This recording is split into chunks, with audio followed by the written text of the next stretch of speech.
Sickle cell anemia. Sickle cell anemia is an inherited red blood cell disorder by which red blood cell is converted into a crescent shape and ultimately loses its ability to transport oxygens, and it affects our body in many ways. Hello friends, welcome to Biology Concern. I am Animesh, and in this video I am going to discuss about sickle cell anemia. What is sickle cell anemia, how it is caused, and what is the genetics behind sickle cell anemia. So let's get started.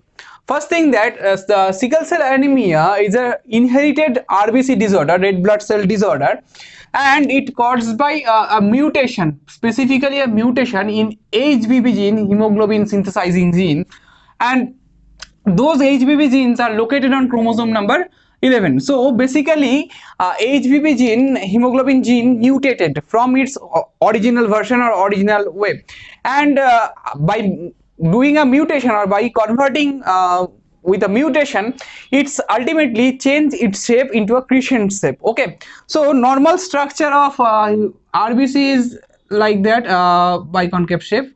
Okay, and after mutation, those RBCs now converting into this type of cells. This is known as sickle or crescent shape. So this is normal RBC, and this is the sickle cell RBC or crescent shape RBC. So by converting or by mutating in a single nucleotide, it is ultimately converting its structure from normal to sickle or crescent shape. So this is about mutation of HBB gene, and which is caused sickle cell anemia. The discovery in 1904. In 1904, Dr. James Herrick was credited for the discovery of sickle cell anemia. What are the symptoms of sickle cell anemia? First is pain in joints, second dizziness, fatigue, low oxygen concentration in the body, inability to make concentrate or diluted urines, shortness of breath, yellow skin and eyes. So these all are the few common symptoms of sickle cell anemia. Sickle cell anemia, one of the most prominent disease that is caused by a mutation in a single nucleotide. Okay, so let's talk about genetics of sickle cell anemia. So in case of here, if we consider this is the normal person and this is the sickle cell person, so what would be the genotype? So in DNA, there is the sequence GAG in the gene. So this is a GAG. So 5 prime 3 prime sequence is GAG. So corresponding sequence is CTC, 5 prime and 3 prime, and here a mutation occurs in single nucleotide. Okay, so a mutation is occurred and GAG now becomes GTG. So 5 prime 3 prime, and this strand is CAC. So this is the 5 prime and this is the 3 prime. So DNA is now altered. Okay, so now here A adenine is replaced by a thymine. Okay, so adenine is replaced by thymine. So it is a transversion type of mutation. Okay, where a purine base replaced by a pyrimidine base. Okay, so adenine is replaced by thymine, and in case of mRNA, so this is the template stand for RNA polymerase. So 3 prime to 5 prime stand is the template stand for RNA polymerase.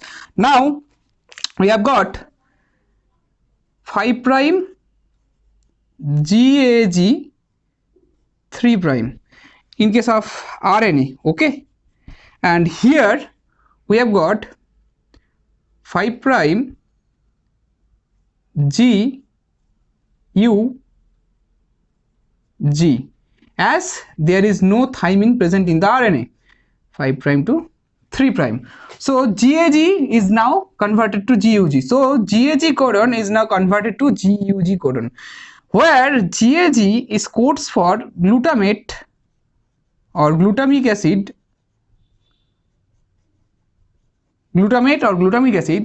and GUG codes for valine. So as you observe here, this glutamic acid or this glutamate is converted to valine, and this valine ultimately changes the shape of RBC from its normal structure to its crescent structure.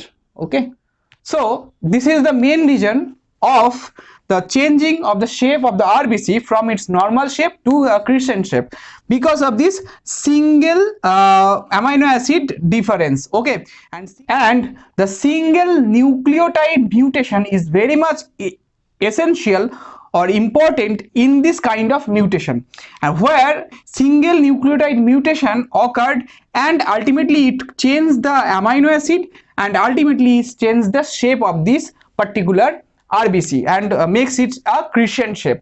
So this is the whole about sickle cell anemia. So I think this video is really helpful for you to understand the total topic of sickle cell anemia. If you like that video, please hit the like button. Don't forget to subscribe, and thanks for watching.